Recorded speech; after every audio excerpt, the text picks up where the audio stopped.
Oh yes! Good day everyone! I'm Maebelle, your first reporter in Module 5 topic. A friendly reminder, kung napapanood po ninyo ang video na ito, isa lang po ang ibig sabihin nun. Wala na naman po akong signal. Maraming salamat po. So, my topic is about work ethics. Ano nga ba talaga ang work ethics? It is a set of values based on the ideals of discipline and hard work, and forming a good habit such as focusing, staying motivated, finishing tasks immediately, and more helps to create a good work ethics that will impress employers. Ang work ethics, pinapalawak nito ang ating personal na pag-uugali sa kung paano tayo magtrabaho at kung anong paraan natin tratuhin o tignan ng ating mga employer.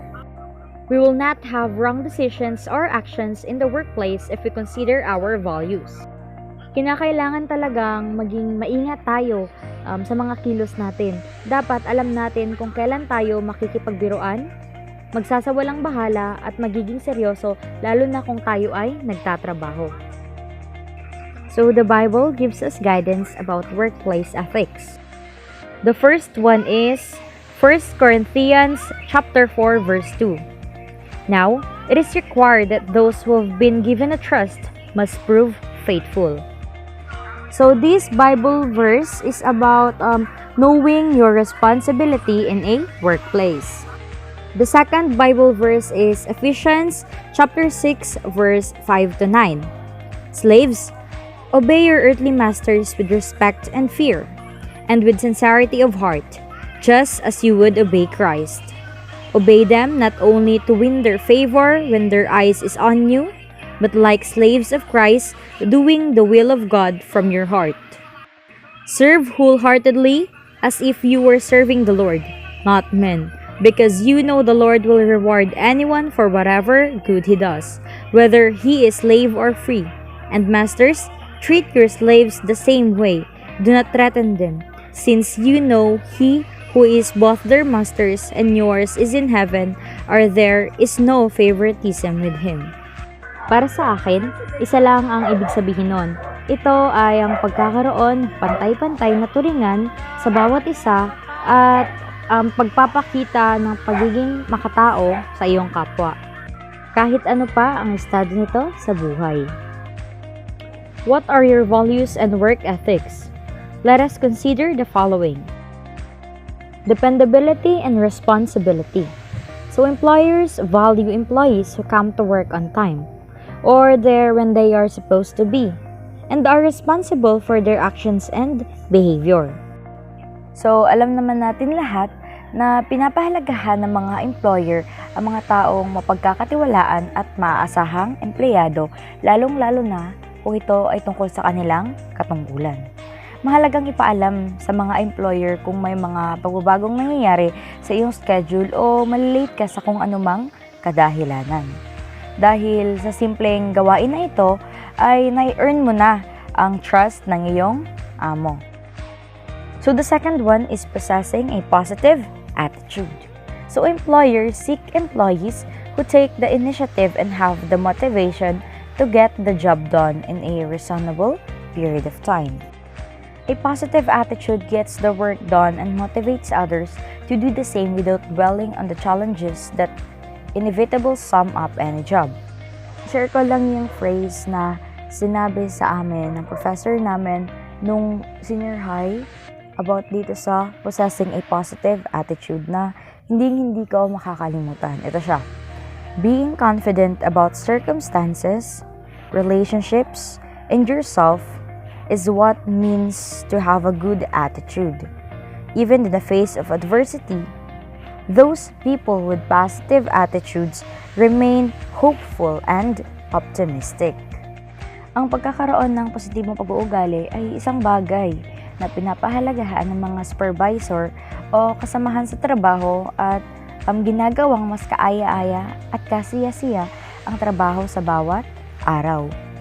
Ito sila ay ang mga masisigasig na empleyado na lumilikha sa isang kapaligiran ng mabuting kalooban at nagbibigay ng isang positibong huwaran para sa iba. So next is adaptability.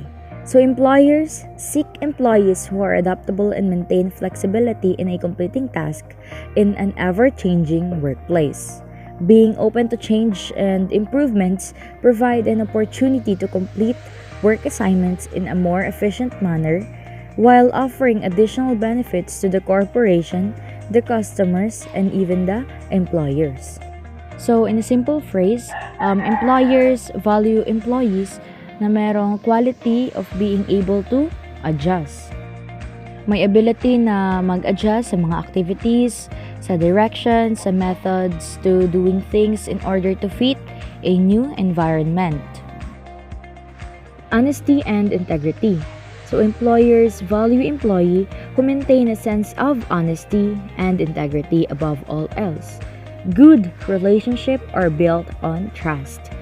When working for an employer, they want to know that they can trust what you say and what you do.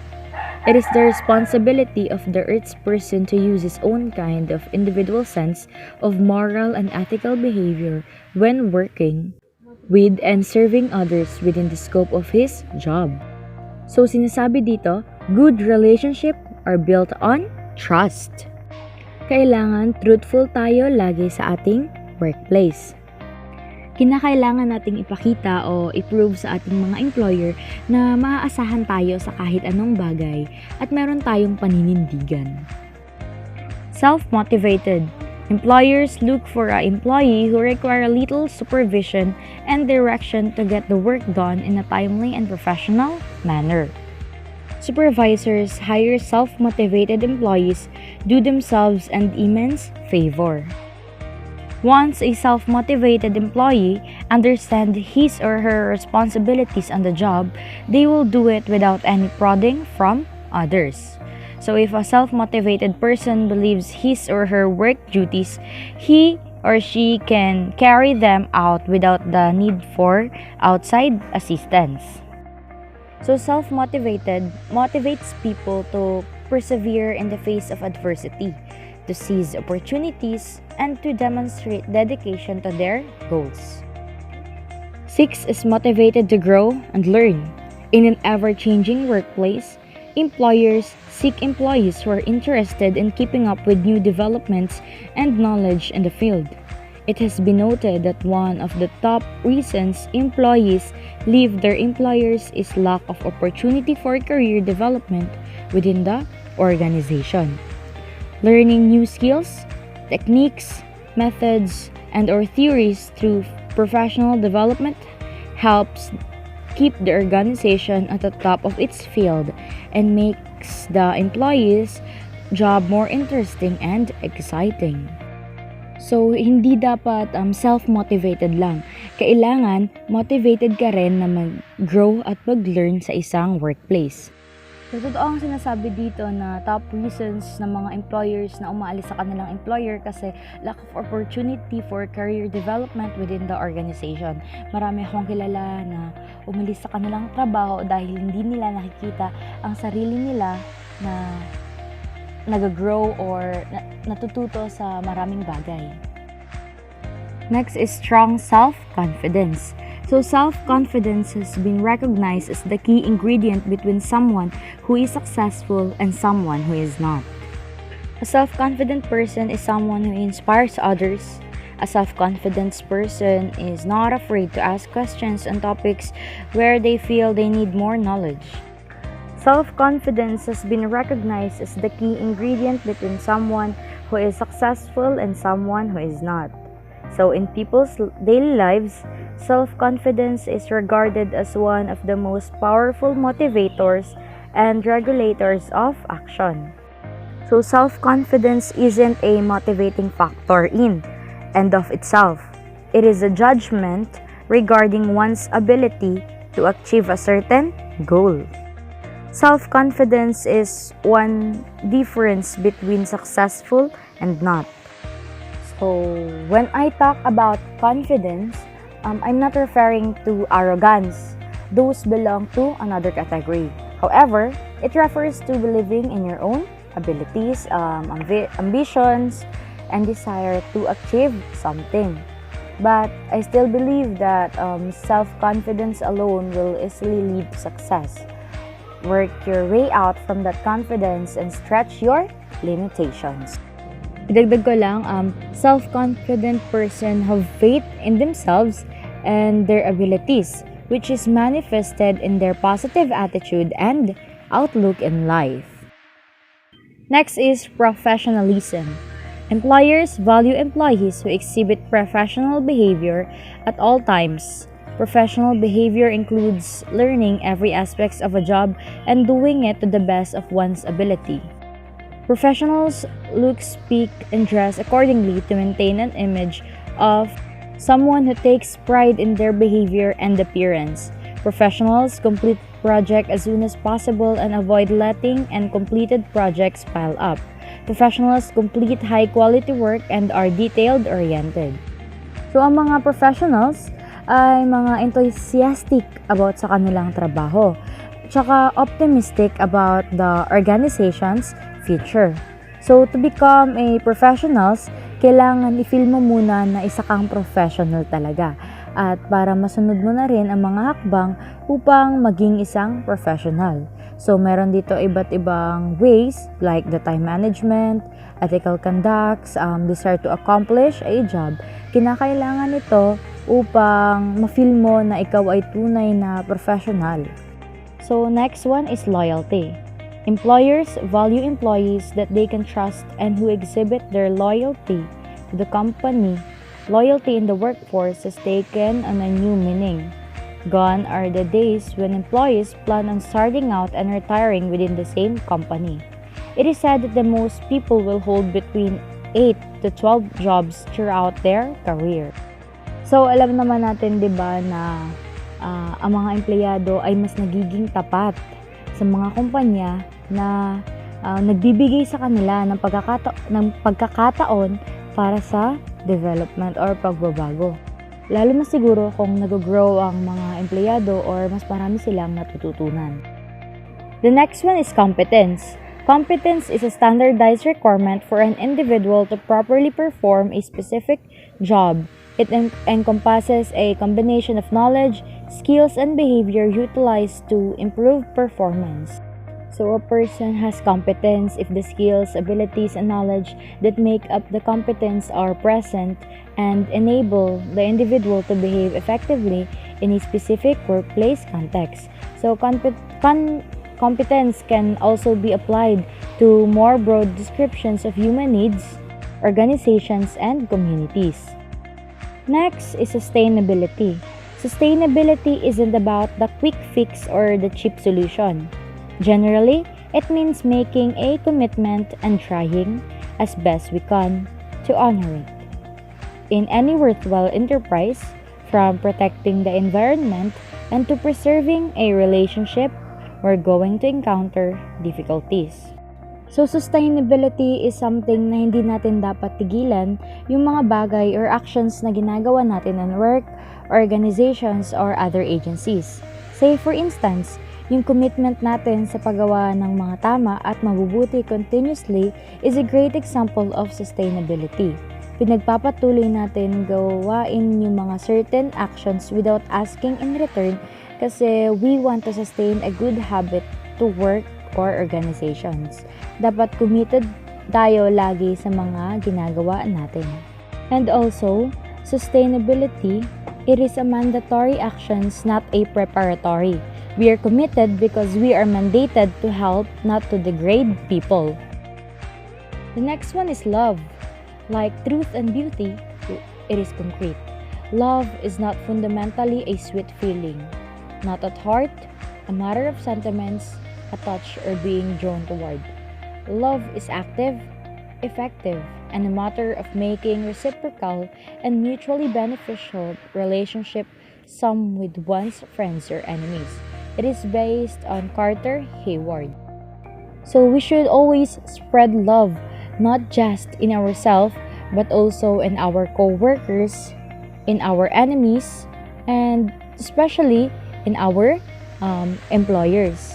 Kinakailangan rin na mahal natin yung ating mga ginagawa dahil ito ang magiging pundasyon mo upang tumagal ka sa trabaho.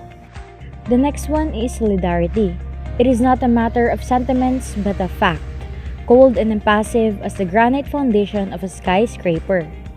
If the basic elements, identity of interest, clarity of vision, honesty of intent, openness and purpose, or any of this is lacking, all sentimental pleas for solidarity and all other efforts to achieve it will be barren of results, as what Eugene V. Debs said. Solidarity kasi diba unity or pakikiisa? So it was said that in work ethics, we should be united because it is our interest.